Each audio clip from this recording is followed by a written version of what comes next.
It's great to be here, everyone, and we're very excited about the topic that we're going to talk to you about today, which is to do with governance. We've got a little bit of a logistical challenge in that our industry discussant needs to be on a flight, needs to leave at 10:10, so we're going to hop into it, hopefully enable some time for discussion, but if Heidi needs to leave, we'll just excuse her. Come on up. That was a fantastic first session, I think you'll agree. A little bit overwhelming, isn't it, when we think about all the challenges that we're facing, all these external events that we can't plan, can't control. We're going to shift gears a bit. We're going to dig into the research. We're going to be a little bit more scripted to mix it up. But that's because we want to portray our research to you. And I think the message that you'll get through what we're about to talk to you is about some of the foundations that we have in how we do governance haven't been serving us well anyway, and I think the cracks start to appear more in the uncertain times that we're having. So let me set the scene a bit. Our media headlines are peppered with stories of corporate governance failures. Royal Commissions attest to the failures. No industry is immune, with transgressions across government, not-for-profits and ASX-listed companies. There is an increasing awareness, not just in Australia, that we've had an obsession with protecting shareholder value, which is not serving our society particularly well. Arguably, the current system encourages financial engineering and rent-seeking behaviour while underinvesting in the goods and services that generate societal value. There is growing uneasiness that no amount of regulation and compliance will address these issues. And as a global community, we are grappling with how to harness the extraordinary wealth and unprecedented power of contemporary organisations. Community expectations are rising. They've had a gutful. And the operational environment, not just, the circumstance that we just discussed, but are increasingly complex. We've got a labyrinth of regulation locally, nationally and globally. The need to remain competitive in a global economy, responding to the growing list of environmental and health-related catastrophes, and the multiplicity of stakeholders, the social licence to operate, etc., etc. There are no easy answers, but it is important, and the urgency of these challenges have motivated all our panel who have experience in practice but are also turning to the research to try and better grapple with how we deal with these complex issues. Some of the questions we're asking ourselves are, who should boards be accountable to? Are recent measures to improve corporate culture likely to be effective? And how can we, as researchers, academics, support the transformation that we think is needed in corporate governance? Okay, so I'll introduce our panel to you. Some of them need no introduction, and the first is Elizabeth. So many of you would know Elizabeth Jamieson. She's been a director for over 30 years. She's the chair and member of many iconic organisation boards. We're very fortunate to have her with her today, and you couldn't pick a list of boards more heavily impacted by the recent events than the ones Elizabeth is on. Not only does Elizabeth practice herself, but a lot of us as board members have turned to Elizabeth at times when we need advice. So she has an advisory company and in her spare time, whatever that might be, she's doing a PhD with University of Queensland. So Elizabeth is going to talk to us today about why, a bit of an archaeological dig, isn't it, Elizabeth, into why we think the foundations of corporate governance need to be re-examined. Then we have Dr. Vicky Comino. Vicky has spent 30 years researching and teaching on corporate and financial service regulation and is one of UQ's most experienced corporate governance researchers. Vicky is going to explore with us where the regulatory transformation can improve corporate culture. What do you think? And then we've got Dr. Tracy Martin, who's an industry fellow with the UQ Business School. Tracy brings extensive industry experience and comes at things more from a people perspective, even though her background is in engineering She's an expert in HR and organisational psychology. Tracy's PhD was on human capital expertise in the boardroom, which is highly topical when you think about our last session and some of the issues that we need to get on top of. Tracy's going to share her insights on how and why research can support the transformation of governance. And then finally, to sort of comment and sort of make sense of the research, we've got Heidi Cooper, who is the CEO of the Queensland Chamber of Commerce and a key player in advancing business in Queensland. She has over 20 years' experience in law, corporate affairs, policy making, and has successfully driven strategies for major ASX companies. She's an experienced director and currently a member of the Jobs Queensland Board and Brisbane Festival Giving Committee. So first we're going to hear from Elizabeth. I'm going to gong any of them if they go over 10 minutes with their permission. And Elizabeth, you choose whether you want to stand up or sit down. I'm up there so I can use Yep. Thanks. Thank you.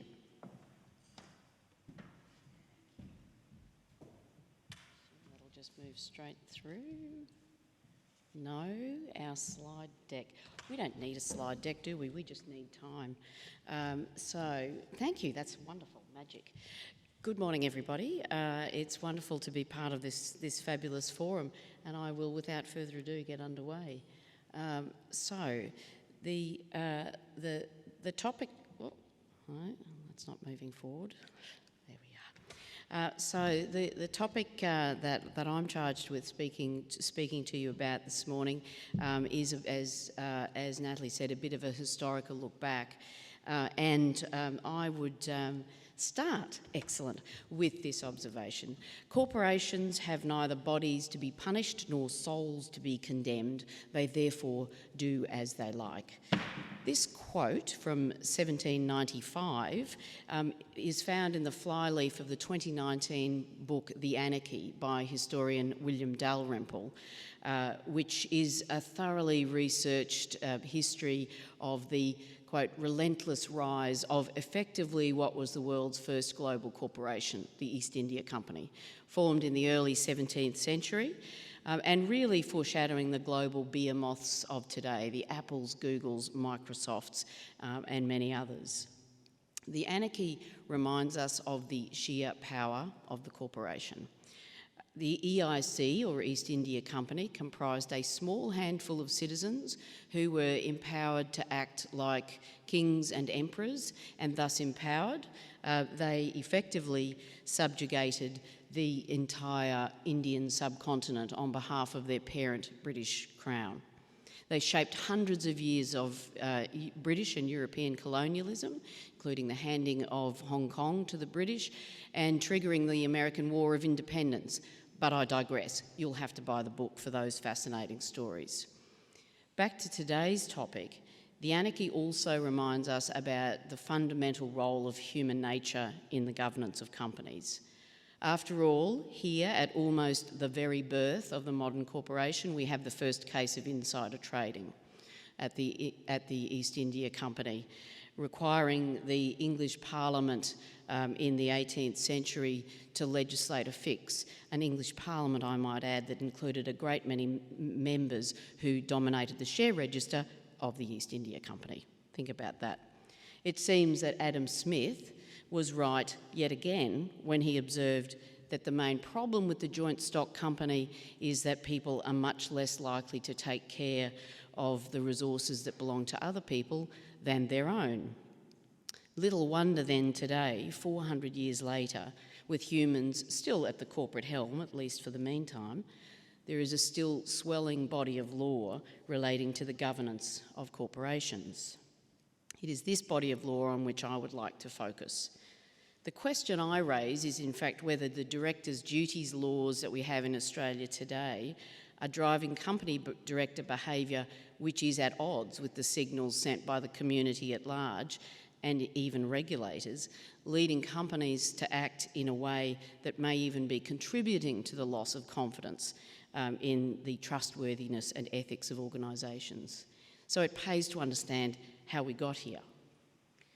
So modern Australian company director duty laws are firmly rooted in the rich soil of the English legal system, amply fertilised with shareholder primacy.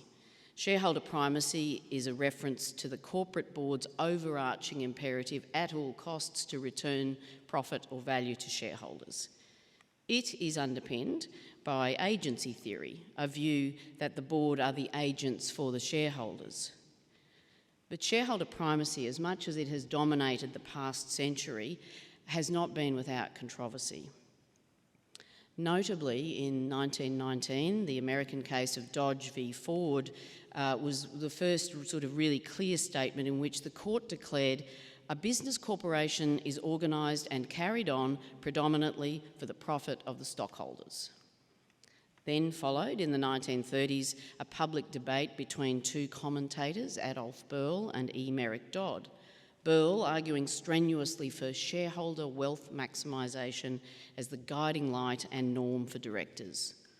Dodd for the idea that corporations should serve broader social goals, a radical idea at the time. Shareholder primacy then was itself in its prime by the 1970s, when Milton Friedman published his famous and self-evidently titled New York Times article, "The Social Responsibility of the Corporation is to Increase Its Profits." Today, the law applying to directors' duties in Australia clearly favours shareholder primacy as a view.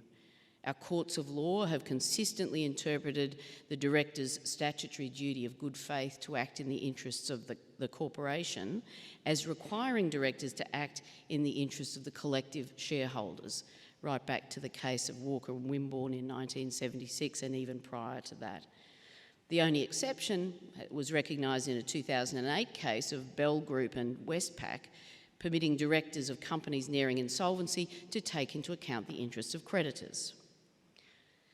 And yet, the shareholder primacy social goals debate simply does not go away. Why? Well, perhaps, and this really was the reason for my decision to undertake a PhD, perhaps it is because the simplistic formulation of shareholder primacy that is still reflected in our directors' duties laws is inadequate to guide directors when a range of voices, including the community at large and even regulators, tell them another story. Consider Exhibit A, as you will hear from Dr. Vicky Comino shortly. So many corporate failures of recent years have been about the corporation's failings in its dealings, not with shareholders, but with customers. Often the conduct complained of and tackled by the regulator, in fact, greatly profited the corporation and its shareholders, think CBA, at the expense of the customer. Exhibit B, the 2019 US-based CEO Business Roundtable updated its statement on the purpose of a corporation and expressly declared shareholder primacy, endorsed by them since 1978, to be superseded and substituted for a new form of corporate responsibility, including a range of stakeholders. Exhibit C, the World Economic Forum Davos Manifesto 2020, the universal purpose of a company in the fourth industrial revolution, urges us expressly to move from shareholder capitalism to what is described as stakeholder capitalism. Yet our law continues to dictate that directors' primary accountability is to shareholders. This problem, of course, is only amplified for the directors of hundreds of thousands of not-for-profit entities that don't even have shareholders, and yet at popular governance forums over and over hear this key legal message: act always in the primary interests of the shareholders. Could it be that shareholder primacy as a belief system embedded in our law is not only inadequate to drive the right behaviour, but might even be driving the wrong behaviour, possibly reducing trust in the ethics of corporations and directors? These are not esoteric questions. Directors are regularly faced with significant decisions that do not fit in a shareholder primacy box. Think the Rio Tinto situation, optimising the asset in Western Australia, doubtless to the profitable benefit of the shareholder, arguably therefore consistent, absolutely consistent with the director's duty to act in the interests of the shareholders, but widely regarded after the event to be at an unacceptably high cost to sacred Aboriginal heritage. There are alternatives to shareholder primacy to be explored. Over 20 years ago, I first heard one such alternative, the board as mediating hierarchy. This view, adopted by authors Blair and Stout, is based on team production theory, a theory which gives life to the truism that the whole is greater than the sum of the parts. On this view, the corporation is the team, and the board of directors' role is to mediate the competing interests of all members of the corporate team, not only the shareholders, the interests of employees, contractors, suppliers, customers, and others. They see shareholder wealth maximisation as a useful norm guiding a measure of success, but nothing more, not the beacon on the hill that it is for shareholder primacy. As a practising director and lawyer myself, and today as a PhD candidate, it seems a more useful way for me to think about my role as a director than shareholder primacy, and for us possibly to reimagine directors' duties laws to respond to the world in which we live. Irrespective, today's directors struggle with the sheer girth and complexity of the job of holding management to account, whether on behalf of shareholders or stakeholders, begging the question too whether the corporate form is even capable of doing the work increasingly expected of it. As I conclude with the words of William Dalrymple yet again at the conclusion of The Anarchy. The East India Company remains today history's most ominous warning about the potential abuse of corporate power. The challenges of today are clearly not new, but while Dr. Vicky Comino outlines some of the lessons learned from recent and significant Australian corporate failures, please ponder this question. Is the persistence of shareholder primacy within our corporate legal regime perhaps one of the more insidious impediments to fostering trustworthy and ethical organisations in an increasingly stakeholder-regarding world? Thank you.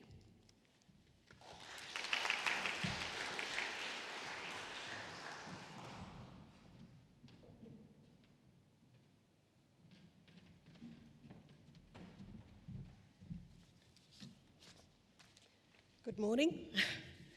Okay, so Natalie has highlighted that there is growing awareness, or growing uneasiness, I should say, that no amount of regulation will address corporate governance failures.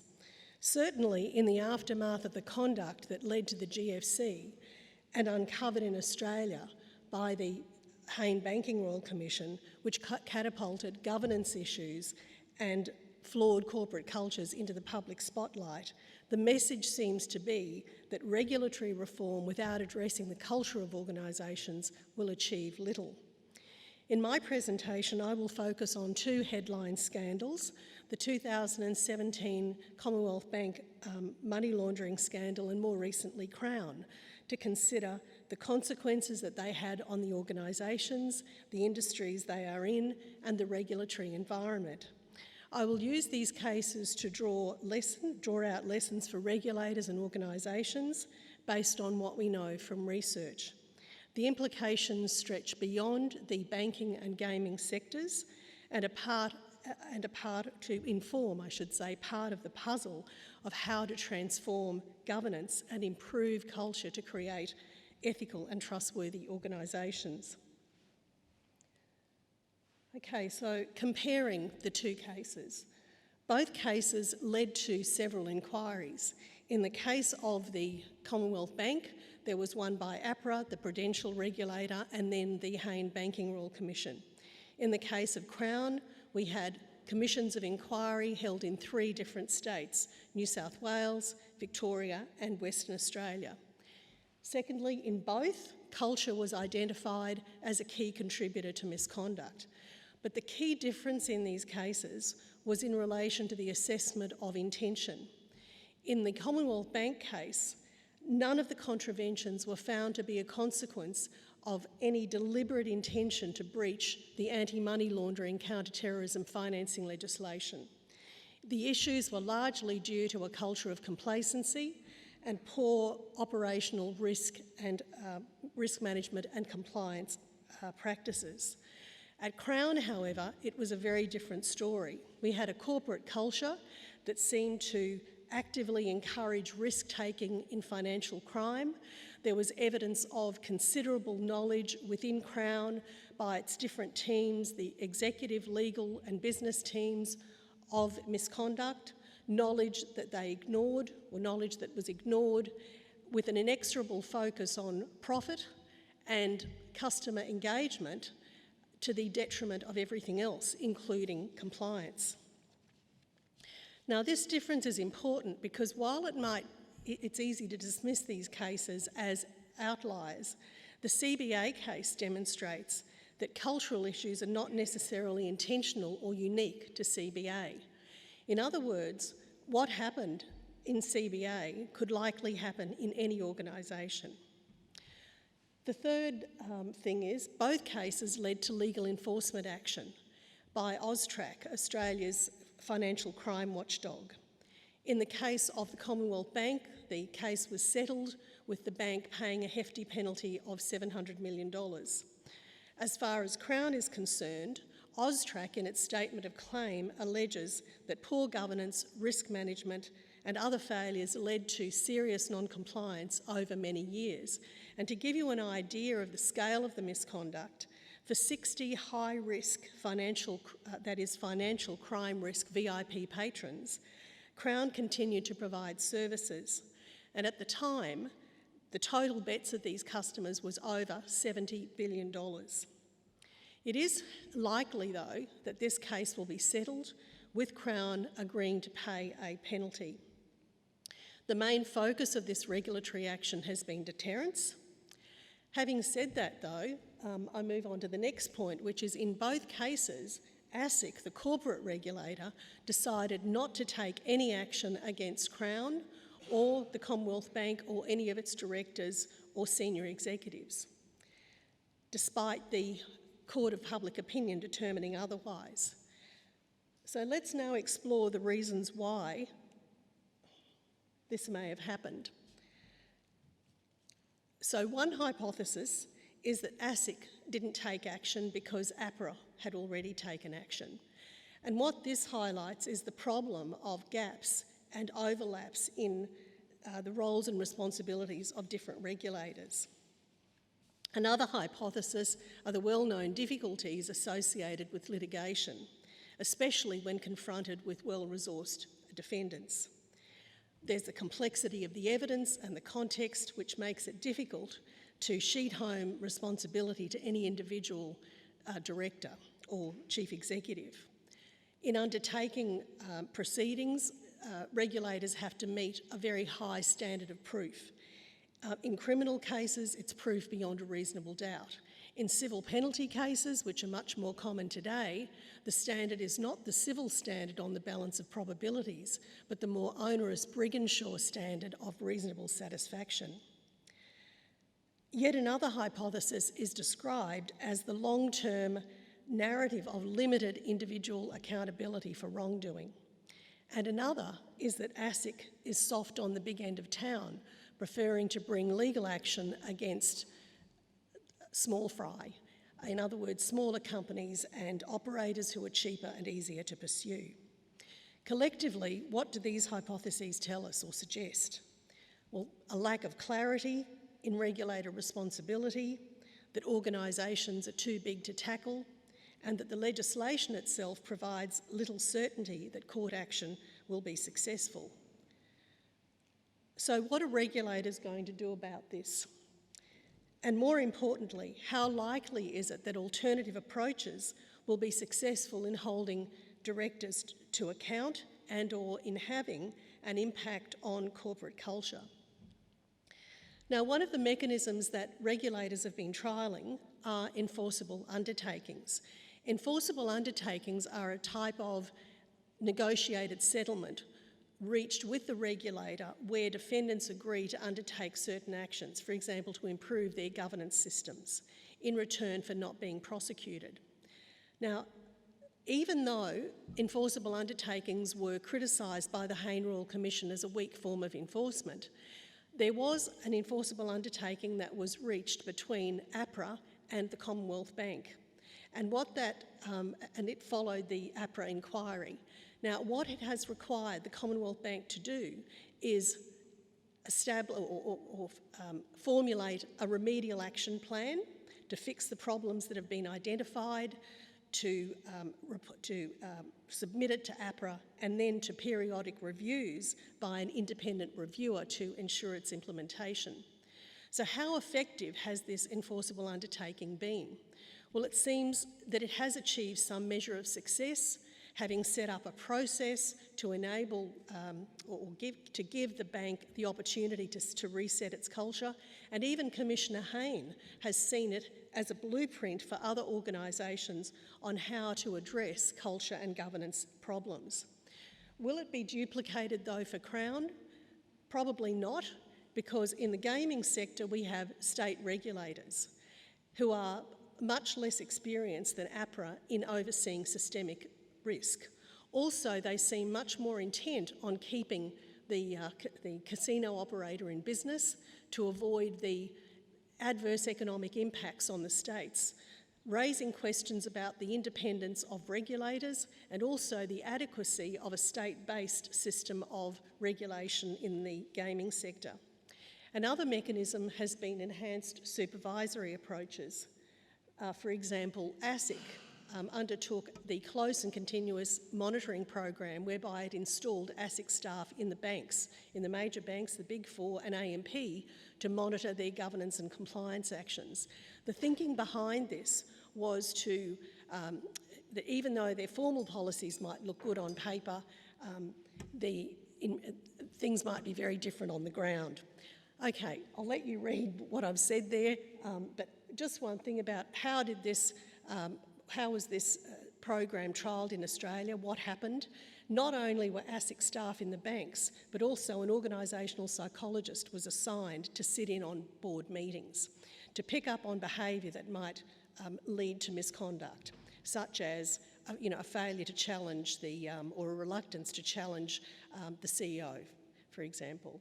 Now, again, is there any evidence that this program or such programs or involving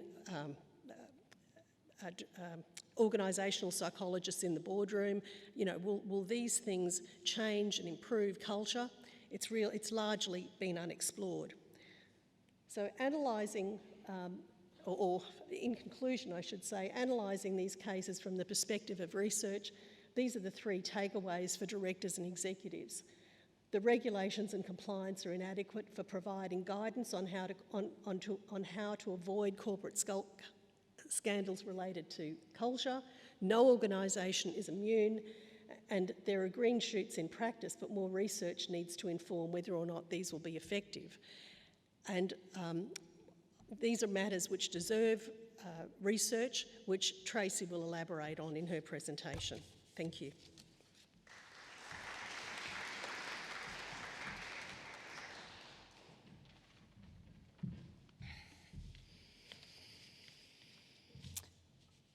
Okay, thanks Vicky, and thanks Elizabeth for that great introduction to this core issue.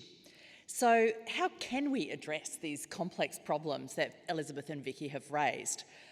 Practitioner books or blog posts really don't seem to be up to addressing problems of this magnitude. So we need a relevant and accessible evidence base to inform future developments of corporate governance practice. I will argue that the current focus of corporate governance research needs to change to help to build more trustworthy and ethical organisations. Corporate governance research is kind of a niche field, particularly compared to, for example, management and leadership, where over 175,000 articles have been published since 1990. Compare that to the numbers in a recent multidisciplinary bibliometric review on corporate governance that identified around 10,500 articles published over about the same period. Not surprisingly, there have been bursts of activity. Publication numbers, increased around the time of Enron and the introduction of Sarbanes-Oxley regulations. Another peak related to the GFC and led to much examination of the questions of boards behaving badly in that context. So perhaps we're due for another peak as we grapple with the issues already raised today. So currently around, 1,500 articles are published annually on corporate governance, but despite this, there's still a lot about boards and directors that we have not examined with the rigour of academic perspective. And in order to understand to that and respond to the pressures that directors are experiencing, corporate governance research needs to expand into a currently underdeveloped area, examining boards as a social system. This approach is needed to understand more closely about how directors actually interact within the boardroom and outside it, with the executives and with the broader stakeholder groups, and to examine how boards can actually influence behaviour more broadly in the organisation. One of the main reasons that this area is currently understudied is that the small number of classic corporate governance theories mostly miss or assume away these key aspects of individual and group behaviour that are important in understanding how boards work. And while theories and evidence from elite teams research can contribute, boards are actually different to elite teams in quite important ways, and therefore research needs to be conducted within the board context.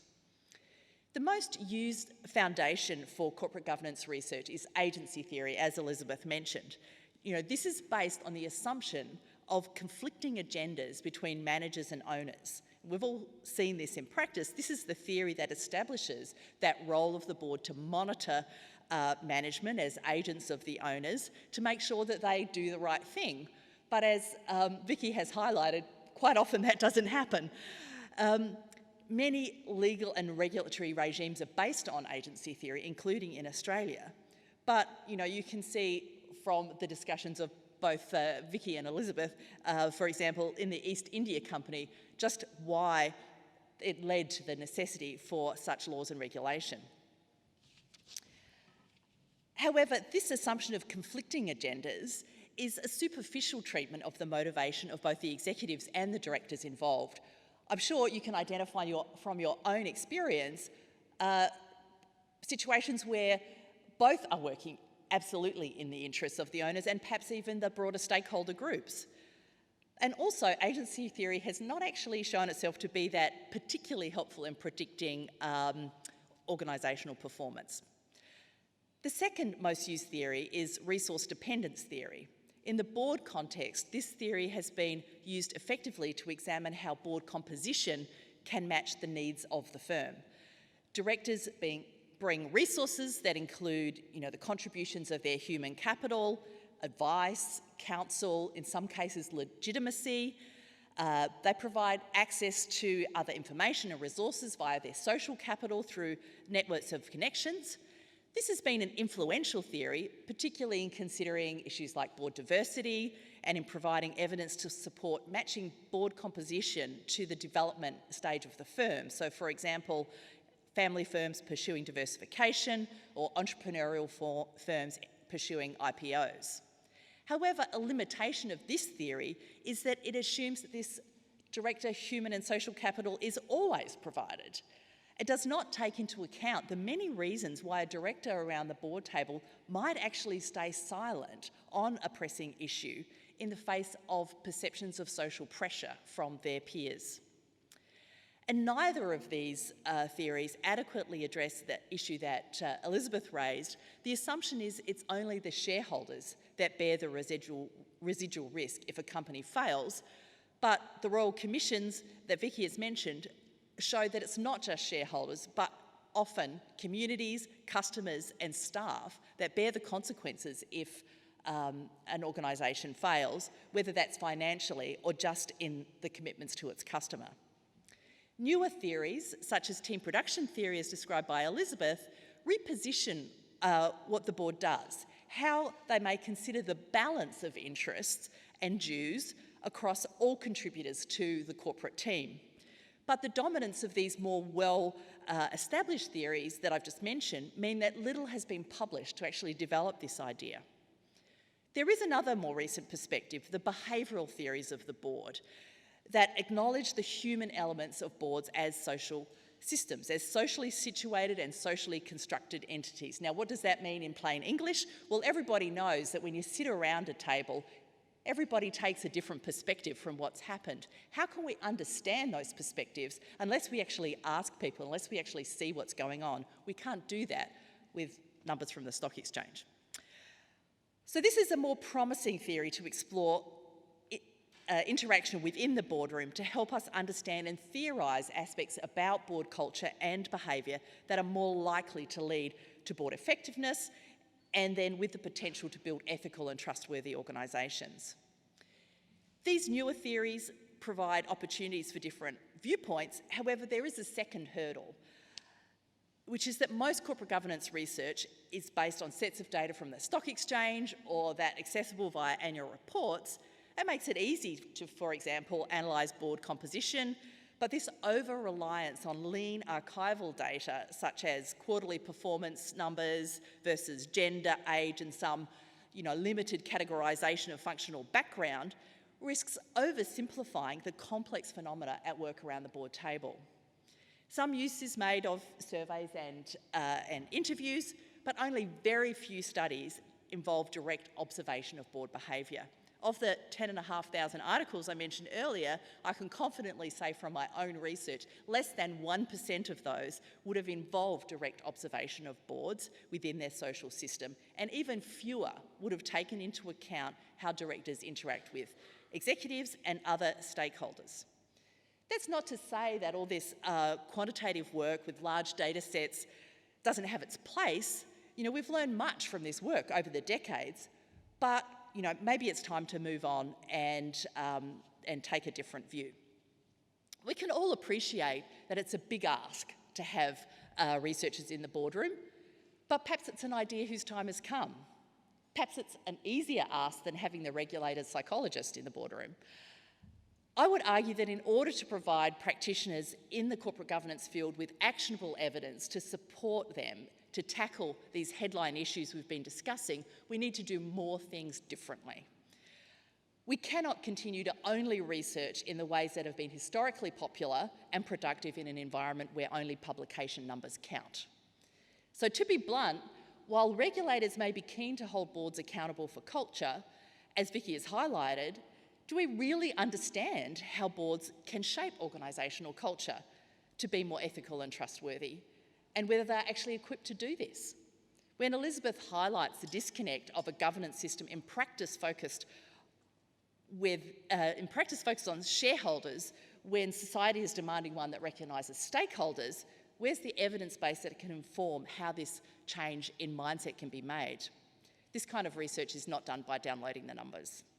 But there is an opportunity. We have newer theories, we have methods that we can draw on from the elite team's research, and we also have a new kind of researcher entering this space here.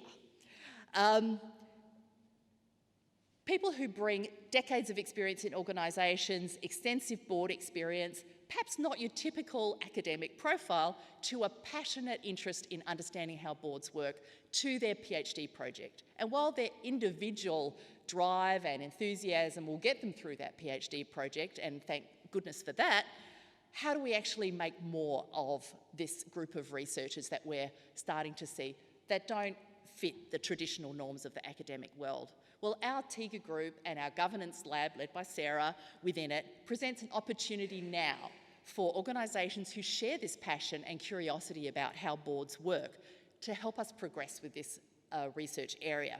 So we invite board members, chairs or CEOs interested in improving their own performance to work with us to collaborate to explore this field. Thank you.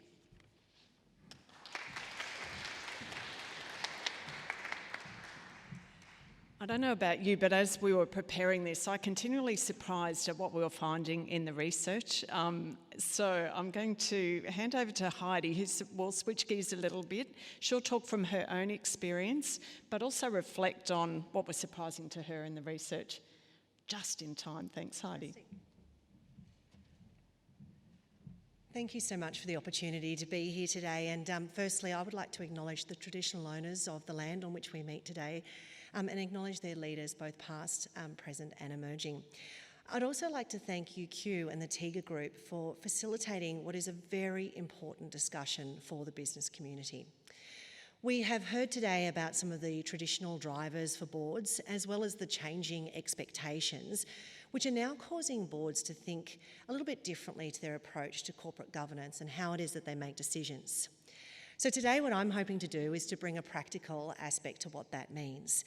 And importantly, what does it actually mean to consider multiple stakeholders in decision making and therefore having a thriving business? So earlier, Elizabeth reminded us of the sheer power of corporations. And like any person or entity that wields incredible power, careful consideration is needed to how that power is used. So what we've seen is that laws and regulations have been established to ensure that the power is not misused. And this includes everything from competition law and insider trading through to environmental protection and protection of employment wages and conditions. These are very important pieces of legislation, and ultimately legal guidance for an organisation is under the Corporations Act, which, as Elizabeth reminded us, requires shareholder supremacy. For many years, this meant that the conversation around the board table was dominated with compliance with legal obligations. However, this is no longer the case. Boards now consider many additional aspects to decision making, which take into account all shareholders, all stakeholders, as well as legal compliance. So historically, the main question that the board has asked itself is, can we do this under the law? However, in more recent times, changing stakeholder expectations have shifted the question in the boardroom from can we to should we? And the only way we can answer a should we question is to take a much broader approach and to consider all stakeholder expectations. So this means that we're seeing changes in stakeholder expectations and they're driving new considerations for the board. Law and compliance with law will always be absolutely essential. However, stakeholder expectations are now adding an overlay to decision making. For a long time, community expectations were categorised as protests or activism, but this is no longer the case. We are now seeing calls for different types of behaviour and practices coming from every part of the stakeholder wheel. This is community, it's customer, it's trading partners, it's employees, it's government and it's investors. It's everyone. And a classic example of this was in 2018 when BlackRock Chairman, CEO Larry Fink called on CEOs of companies to better articulate their long-term strategy and to explain how their organisation contributes to society. This meant that a large institutional investor was calling on companies, and I quote from his letter, to deliver more than short-term financial returns, and that social licence to operate and long-term prosperity depends on making a positive contribution to society. So what does that mean? Well, boards and companies are now aware that expectations go well beyond that of the legal doctrine, and often a company's failure or success will be determined by all stakeholders, not just shareholders. This has been evidenced through the growing call on companies to consider ESG considerations. These calls have been coming from community for some time. However, we're now seeing that all stakeholders are also asking these questions. And businesses, in many ways, are leading in this space. Businesses are agile. Businesses want to thrive, and we are now seeing so much innovation in business communities to drive change in these important areas. So what this means is that in many cases, companies are now moving faster than legislation.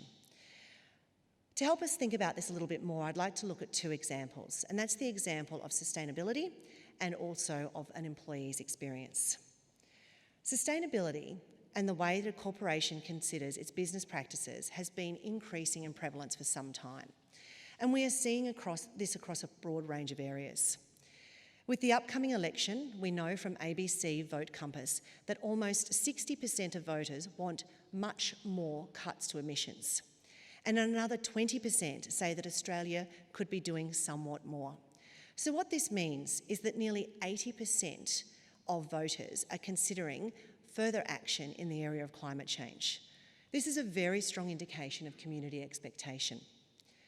But we also know from the work that we do at CCIQ that businesses across Queensland have a strong desire to shift government policy towards transforming the economy to be more resilient, eco-efficient and productive through sustainability.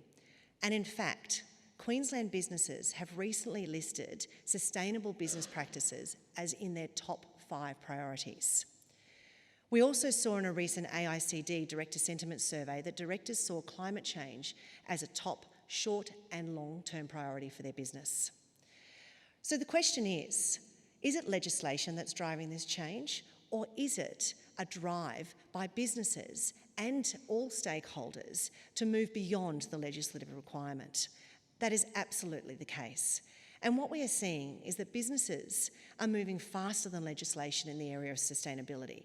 A successful business is innovating and exceeding stakeholder expectations. If we now look at employee experience and ultimately corporate culture, for some time we've known about the importance of corporate culture in a company performance. And if I quote the very famous Peter Drucker with "Culture eats strategy for breakfast," we've been thinking about this for some time. However, what we also know now is that good culture is essential, and there's no longer an option for corporations not to consider a positive corporate culture. We know that good corporate culture means engagement and productivity, but we also know that a poor culture can have a significant impact on people and the business. And we also heard from Vicky what can happen from a compliance perspective and also scandals when corporations do not have a good corporate culture. But most importantly, employees make decisions based on their employment experience. Many of you would be aware that we are currently experiencing an incredibly tight labour market. CCIQ data shows that labour shortages and skills gap are top issues for businesses. And similarly, the AICD Director Sentiment survey listed labour shortage as the top economic challenge facing Australian businesses. So if labour and skill shortages are at the forefront of businesses' minds, what does this mean? Well, quite frankly, a business cannot operate without its employees. So attraction and retention of staff is critical. So this means that this has become an important consideration for boards. Many businesses have had to adapt to different ways, including engagement practices, flexible work options, diversity measures, and also employee wellbeing. But employees are also seeking purpose. So to retain staff and to attract new staff, businesses now need to think about their overall employee value proposition, and what this means is the overall contribution of that business to society. So once again, yes, there is legislation to protect employee conditions and rights, and these are important and critical considerations for any board. However, in today's environment, simply complying with the law in relation to employees is simply not enough. Employers are expected to go beyond legislative benchmarks to ensure that employees have a positive employment experience, and therefore, employee expectations and experiences have increasingly become a significant consideration of the boardroom. So if we think about earlier in this session when Elizabeth proposed that directors need greater clarity around their responsibilities and duties to balance a range of stakeholder interests, this is absolutely critical from a legal perspective. However, what I would also suggest is what's critical is for boards and companies to continue to listen to all stakeholders. In recent times, we've seen that stakeholder expectations have moved faster than legislative processes, and for organisations to remain relevant and competitive, it's imperative that boards have processes to enable a deep understanding of what is happening within their own company, as well as within the external environment in which they operate. Businesses are the backbone of our economy, and in many cases, they are the heart and soul of our communities. We are seeing time and time again the success of businesses as they continue to adapt and thrive. We are seeing new practices and we are seeing innovation around products and services. Community expectations continue to evolve, and organisations that continue all stakeholder expectations will be competitive into the future.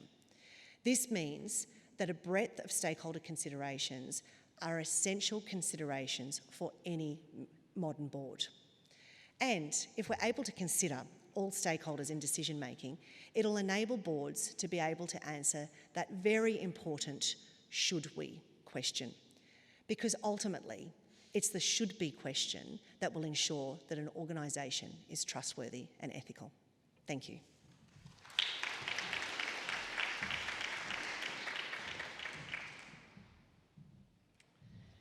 Well, thank you very much to our panellists for that. I don't know about you, I find it a little bit confronting when you think about it, when you've got the person that has been teaching many of us on how to govern getting up saying, doing the archaeological dig and saying we've got the wrong foundations, when you've got the legal experts saying, hey, regulation isn't able to keep pace and won't be able to address some of the things. I mean, did it surprise you? I hadn't realised that for Crown Casino that it's state regulators. Well, it's a global business, isn't it? So, yeah, anyway, I found that interesting. Then when we have Tracy talk to us about the limitations with the research that we've done to date and really how underinvested we are. And then when you think about the implications of that, well, what does that mean for how we educate board members coming through? How do we educate organisations about governance? And then we have Heidi coming through and saying how critical it is for business, and you get the sense of boards being sandwiched between, you know, these old foundations and regulations, yet the expectations of society and all these things that are happening that we're needing to grapple with. So that boards are trying to, you know, they need to comply. They need to, of course, keep the vote. They're stacked with accountants and lawyers. Not that's a bad thing. I love my legal and accounting colleagues. But they're more the lag indicators, aren't they? So how do we get more on the front foot? It starts raising questions about the composition of boards, the research we're doing, the education we're bringing for new board members. So, yeah, I'm interested in what you make of what you heard. So if anyone has any questions or would even just like to give their impressions of what they heard from the panellists, speak up now or forever hold your peace.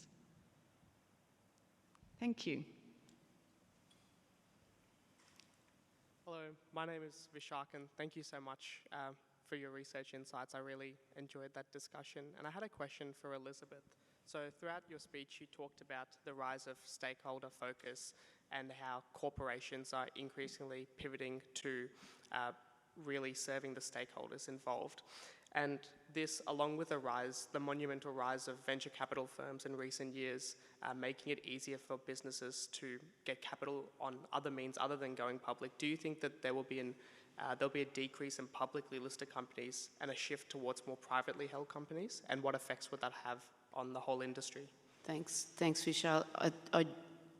That's interesting. My starting point for my study some years ago was this fundamental belief, and it really did go back to the East India Company, that we have corporations today that are struggling with all the same problems. The invention of the corporation was to solve, as I see it anyway, a handful of problems. It was to solve how to pool capital, because of course at that time there was no such thing.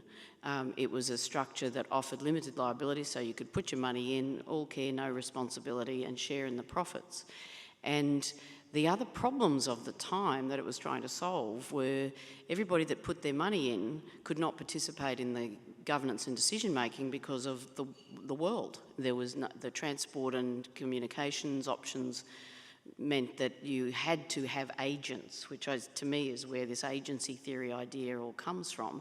You had to have some people that could run it for you. And the interesting thing to me about today's world is that every one of those factors is reversed. Capital has never been more mobile and accessible, and there is arguably no reason why everybody can't participate in the governance of the corporation. You know, and I couldn't agree more with Heidi's comment about needing to listen to stakeholders, because actually technology means they could. And for all these reasons, I think which is what worries me then about the regulatory solution, is absolutely driving people to say, well, why would you do that? You know, you can absolutely, you can pool the capital, you can pull down the blinds, and you can operate away from the views of the regulators. So yes, I think the higher levels of disclosure are driving a lot of questions from the point of view of those who might in the past have thought of going down the path of the IPO and listing on the stock exchange to say, is that the wise way to do it? Having said that, doesn't take away the problem we've been talking about. Doesn't take away the problem that so then the regulators just change the way they get into the company. They regulate the functions of the company, not just sort of through the path of the stock exchange. So I think we will see a bit of that, but I don't think it will change the fundamental problem at the core that we've been talking about today. So I don't know whether others have views about that too, Heidi. Oh, look, I think, I think the question that we've been asking today is really, around what is that evolution and what does it look like? So I think the point that you've raised, and then Elizabeth has, provided some examples, is that ultimately, I think that the way that we look at business has shifted, and so I think that there's opportunities for us to think about things differently going forward, and I think there'll be a multitude of different ways in which that happens. Thank you. Thank you. Do we have any online questions? No. Okay, thank you. Can I just make a comment? Has everyone nodded off online? Wake up, ask us a question. I was just going to make a comment on the fact that, we had Larry Fink, who was making this statement about, the need for companies to recognise that they're not just profit-making enterprises, but they have some role to play in society. Now, Blackstone's actually made a takeover bid for Crown, so I'm not sure at what stage things are at, but I'm wondering what will happen. Like, will the culture change? Interesting. Be interesting to watch that space. Nicole. Thank you, Yeah, everyone, thanks, for an Vicky. excellent panel. It was so insightful, so thank you very much. One question I had, I know many of you on the panel, as well as other people in the room, have probably done the AICD course, which is seen as the sort of core educational piece to become a board member. I'm just wondering if you could reflect on how the discussion today reflects on what is being taught in that course, and whether there is this foundation of really equipping board members to think in a multi-stakeholder kind of perspective in terms of stakeholder capitalism, or whether there's perhaps conflicting messages across what you're being taught through the AICD course. Do you mind if I jump into that one? I don't like my chances of holding you back, Elizabeth. Thank you. I can't help. Having facilitated AICD courses for 17 years, I have very clear views, obviously, that I think, and it is part of that issue that I was trying to express, the push-pull messages. People go into, and that's what I guess that type of forum is what I was talking about, the popular governance forums where people gather, and I know many of you in the room sitting on not-for-profit boards and in unusual structures, and there is an assumption that governance is determined by the public listed company, shareholder dominated entity, and they go back into their boardrooms frighteningly with half the information because of that assumption. And that's where, to me, the research, and I'm completely, having been an industry discussant for most of my career, I'm completely won over to, obviously, to the need for us to actually get some really credible and empirical research about this, because I think people go into the room, hear a whole lot of things, and they come back out and nobody ever really tests what they actually heard versus what was said. And if I could give one really quick example, I remember I used to facilitate the legal module, and I would say over and over, conflicts of interest, the most common problems in boardrooms. It really is, because we've got humans. Until we don't have humans, we'll have conflicts of interest. And that's okay, because you want people with vested interests, but your conflicts of interest are, absolutely critical for you to manage. I heard somebody saying once in a open forum group, well, as they say at AICD, it's not for you to tell me I've got a conflict of interest, it's for me to decide if I've got a conflict of interest. And I went, wow, that's what you heard when you heard the educators saying it's for you to manage. You heard nobody else can tell me I've got a conflict of interest. So that's where I think the scary social construction of reality. That's right. So I would probably agree with Elizabeth's comments. The thing that I would add to it is, I think it is a really challenging space for directors at this point in time, because yes, there's the legal foundation. There's absolutely no doubt about that. And as we've all said, compliance with law is critical, and that's an absolute priority for all directors. But it's this desire and need to be better than what the benchmark is. And I think that's the piece that is really important for directors to be considering at this point in time, and particularly about how it is the boards gather information on that. And that's that piece around listening to stakeholders, because you won't necessarily get the answer from an act. You will get the answer from understanding and deeply understanding what is happening within your organisation and what is happening external to your organisation as well. And I agree completely with what Elizabeth has said around there's this real push and pull between, well, this is my legal obligation, and ultimately as a director, I have a legal requirement to comply with that, but I also want to have a thriving business. So what does it mean to have a thriving business? And to have a thriving business, it means listening and understanding and ultimately making the right decision. That it's not easy. You've got to think about so many different parts of that stakeholder wheel, but if that wheel is in balance, then ultimately the right decision will be made and a business will be successful and the community in which it operates will thrive as well. Interesting. I'm going to be provocative. I'm going to say, can we expect AICD pumping out 100 new directors a week as they were doing before the before COVID at 10 grand a pop? Is 5 days enough to teach people all they need to know about governance? And why don't we have Masters of Business Governance as well as Masters of Business Administration?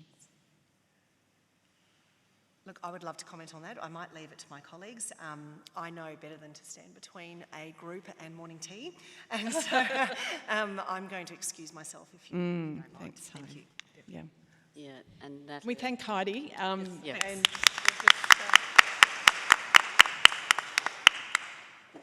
we'll just check there's not any more questions, and then yes, morning tea. Any Natalie, more questions or can I- comments? can Oh, I Elizabeth, just yeah, comment did you on- want to comment on that? Yeah, I do. I think there's a lot in what you say. Having said that, I also, it is an interesting domain, the boardroom, and as Tracy said, they're not the same as other teams. Boards are incredibly unusual beasts. The fact, that you sit around the board, and I am one of those terrible legal people that Natalie referenced earlier, but I sit around board tables with engineers and IT people, and one actually on the board of RACQ yesterday, one of my colleagues, one of the newer directors, was introducing herself to some of our people at RACQ, saying, well, I'm a physicist by background, and it constantly makes me amazed how differently and brilliantly she thinks. And